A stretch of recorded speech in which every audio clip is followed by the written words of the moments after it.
My Oh Dear Diner Thermos just came in the mail, and I thought I'd do a quick little unboxing video before we get into the nitty gritty of this. Welcome to Ben and Scott's YouTube channel. I'm Ben, and for those of you that don't know this yet, I am a huge Alan Wake fan. I've been a fan since 2010, back when I was 14 years old, when I was playing the game, nearly peeing my pants, wearing headphones, watching on the TV when my parents are gone on vacation, just scared to death, but so excited and just so thrilled and enthralled by this story. Fast forward to now, 14 years later, and we are enjoying brand new Alan Wake 2 content, the DLC Night Springs. I want to do a quick review about the Night Springs DLC, catch you all up, give a very brief summary. There's a lot of lore that's dumped in there, and I will not be able to dive into every single thing because guess what? I'm just not smart enough. I'm not smart enough to get all the lore that Alan Wake has to offer. But I love being a part of the discussion. I love theories, and I love speculating. Before I get into spoilers, I'll go ahead and say this. The Night Springs DLC, it's short, it's sweet, it's really fun, and it really stands out. I give it a solid 9 out of 10. It's great. So let's just jump right into it. Night Springs DLC consists of 3 episodes that are about an hour each that follow different stories that Alan Wake has written in attempts to get out of the dark place.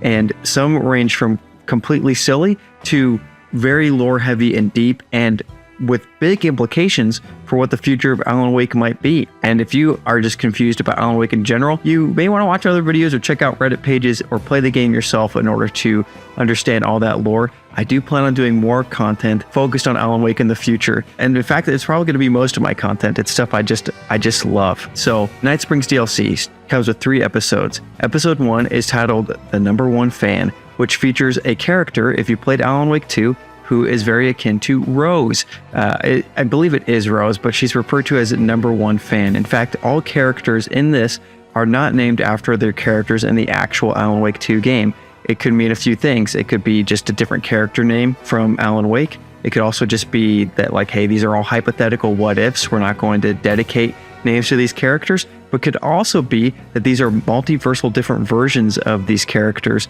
that Alan Wake is using to write his stories to come out of the dark place. But each one does kind of follow the character's basic storylines. So you have Rose, you have Jesse Faden, and you have Tim Breaker, or Jack Joyce from Quantum Break. So we start off with episode 1, Number One Fan, where we follow a character who is Rose from Alan Wake 2. She owns a diner. It's all pink. It's Bright Falls, but just more pinky, more feminine. And she is just the talk of the town. She makes the best pancakes. Everyone just loves her. And they're all very aware of this amazing, just wonderful website she's dedicated to the world's best writer, who we know as Alan Wake, but in this world, it's the world's best writer. When she is just, prepping pancakes and giving advice, she goes into the back to pick up one of the copies of the number one writer's best books to give to one of her patrons. The talking fish head on the wall reaches out to her in Alan Wake's voice and says, "Hey, I need your help. My evil twin has captured me in my tower. I need you to come rescue me." So she goes into her weapons safe room and grabs all her stuff, and everyone's cheering for her. "Yeah, go save him. You got this. This might be the time where he finally sees you for who you are." And she goes to go save him.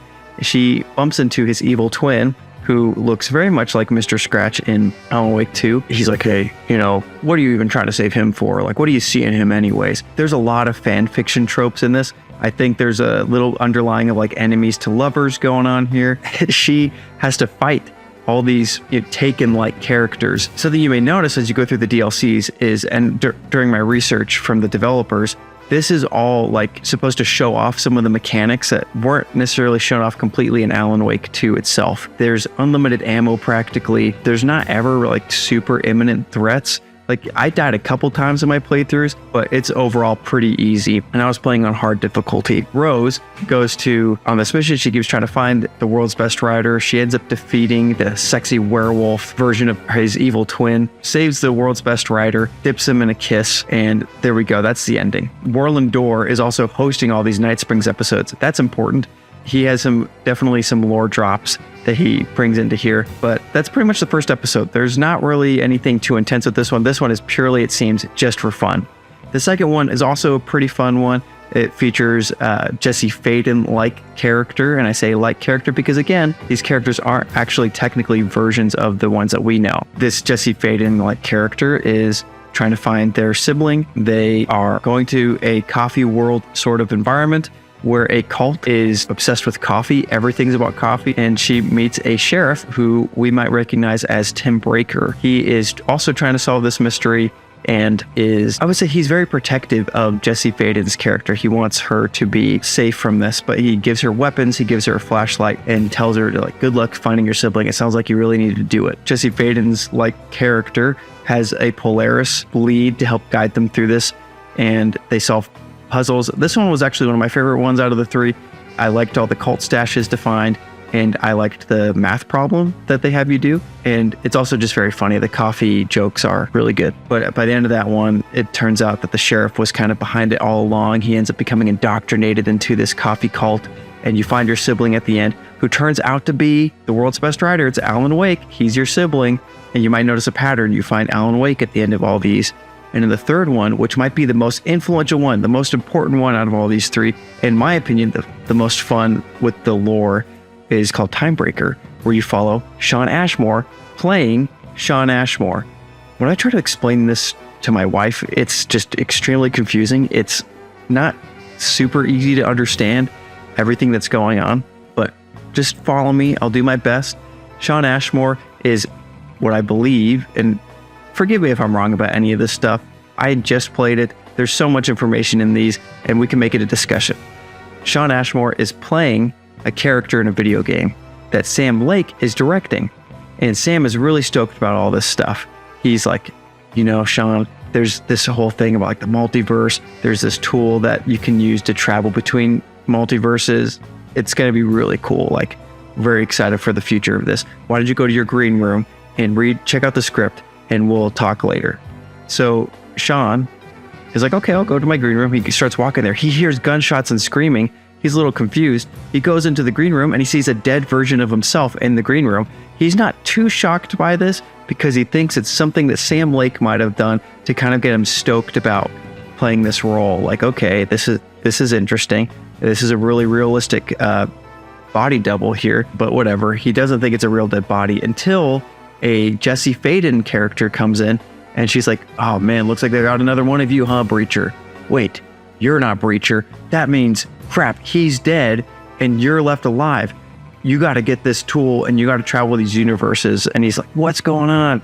And so he ends up kind of going on this quest where he has to save himself. He's being hunted down by Warland Door, and Warland Door is killing all the other versions of Shawn Ashmore in these different universes and bringing them back as kind of taken-like characters to hunt down Shawn Ashmore and destroy him, because he might be the chosen one to take down the Master of Worlds, Mr. Door. So as he's going through these adventures, he goes to this hotel. This is one of my favorite sequences. It was a black and white, very similar to the hotel, Ocean View Hotel in Alan Wake 2.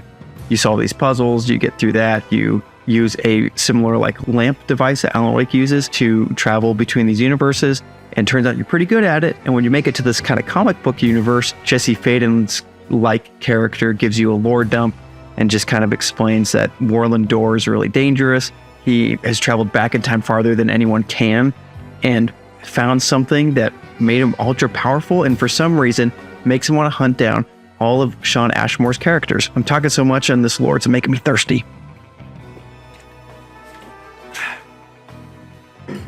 Anyways, he gets this lore dump. Shawn kind of feels like there's some romantic tension with him and Jesse, and she's like, you might be feeling what past selves have felt before, but they're implying that in the future of Quantum Break and Control franchises, that Jesse and Shawn, or Tim Breaker or Jack Joyce, might have a romantic relationship. Shawn gets to this point where he kind of finishes as far as you can get in the DLC, and all it is next is just text on screen. And this text on the screen is essentially a choose your own adventure. It'll all lead to the same conclusion, but there's different stories. I don't know, it just felt like I had choices. It did feel like an RPG element to the Alan Wake franchise, to the RCU, the Remedy Cinematic Universe, and it was kind of fun. I hope that there's more stuff like that in the future. But in the end, you go to the Master of Worlds to face them down, but it's not Warland Door, it's Alan Wake. And at the end, Warland Door kind of gives a spiel. It's like the Twilight Zone ending, where a host kind of comes to screen and gives a summary of the episode, and he's just like, Can there be two Master of Worlds? I guess it's like Alan Wake and Warland Door are both Master of Worlds. Very interesting stuff. It makes me very excited for the future. But guys, that's kind of like a quick summary and review of the Alan Wake 2 Night Springs DLC. I highly recommend you play it. It makes me so excited for the Lake House DLC. And man, it's just, there's so much exciting stuff going on in the RCU. Like, they're doing things so successfully. And if these DLCs are anything that show any sort of proof of concept of what's coming out in the future, then we're in for a treat. I love Alan Wake. I love this stuff. I think about it all the time. Thank you for being a platform where I can just talk about the things I love.